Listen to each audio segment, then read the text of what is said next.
गंवार सास। ममता ने अपने बेटे को पढ़ा लिखा कर बड़ा आदमी बनाया। अब वो शहर में अपने परिवार के साथ रहता है। एक दिन ममता का बेटा रोहन अपनी पत्नी आलिया से कहता है, अरे आलिया, सुनो, माँ अब से गांव में नहीं रहेगी। वो हमारे साथ यहीं रहेंगी शहर में। उनका कमरा आज नौकर से बोलकर अच्छे से साफ करवा देना। ओह, आज तो मेरी किटी पार्टी है, फिर मुझे जिम और फिर शॉपिंग। ठीक है, कल करवा दूंगी। अच्छा, लेकिन माँ के सामने ये कपड़े नहीं चलेंगे। हाँ, तुम्हें साड़ी या सूट पहनना होगा। अरे बिल्कुल भी नहीं। मेरे मम्मी पापा ने इतना पैसा लगाकर शादी इसलिए नहीं की थी कि मैं अपनी मर्जी के कपड़े पहन ओढ़ भी ना सकूं। अरे चलो, गुस्सा मत हो, लेकिन कुछ दिन तो माँ की खुशी के लिए कर सकती हो ना। लेकिन आलिया मानती नहीं। माँ आती है सिंपल सी साड़ी, झोला और चप्पल पहनकर।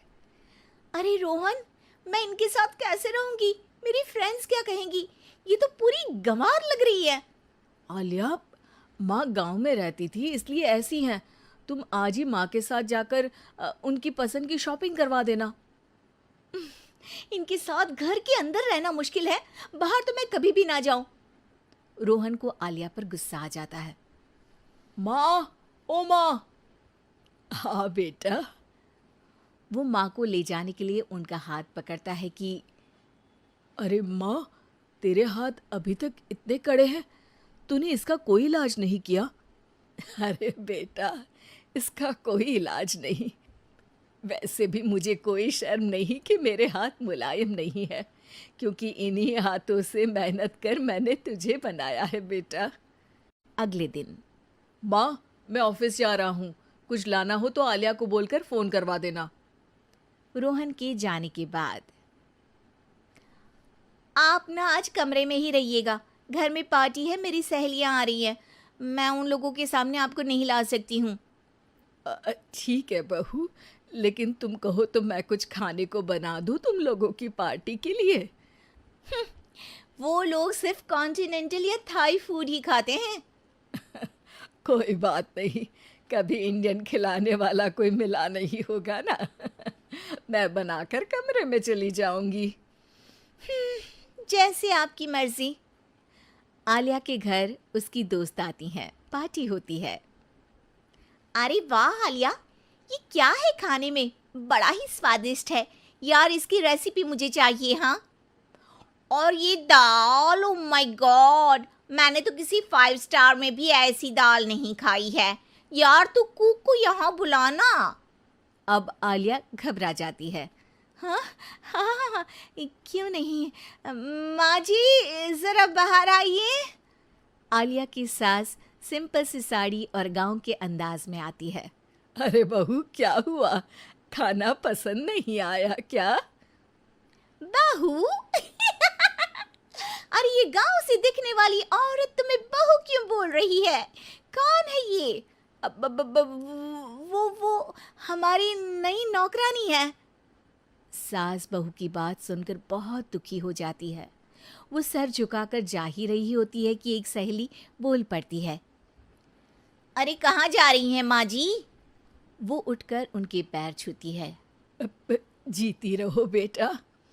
क्या है ना, आपकी शक्ल बिल्कुल मेरी माँ जैसी है। पता है आलिया, मैं शहर पढ़ने आई और फिर शहरी हो गई, लेकिन मेरे माँ पापा तो आज भी गांव में रहते हैं, बिल्कुल इनके जैसे ही हैं। आप यहाँ बैठिए ना आंटी, आप सच में बड़ी खूबसूरत है और आपके हाथ का खाना तो लाजवाब है। काश ये मेरी सास होती। सभी सहेलियां सास को घेर कर बैठ जाती हैं और उनसे खाने की रेसिपी पूछ रही होती है कि तभी घर की बेल बजती है और रोहन आता है।